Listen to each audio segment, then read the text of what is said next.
I want to show off one quick little teaser for a service that I'm trying to build. WebdriverIO is really cool, and I think it's really easy to get started with, but for people who aren't familiar with Node or Selenium and getting all that set up, maybe they don't have Node on their machine, or they have an old version of Node or something, or maybe they have a different machine.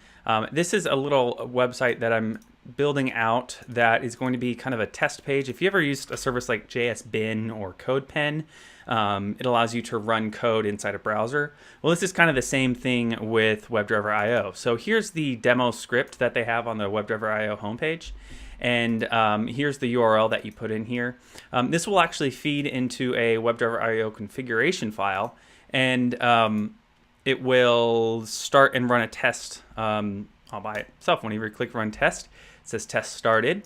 The test is actually running on my computer right now. I'm using a Chrome driver tool that it doesn't have any visual output from like the browser popping up and things like that. But we don't really need that here, and it would be really difficult to have it, and it would probably cost a lot of money from a hosting perspective. And I want to make sure that this is a free service. So you can see it's actually running all the commands. I just have verbose logging output here, and going through, and then here's my final test that it should be able to filter commands, and it passed, and it took 19 seconds.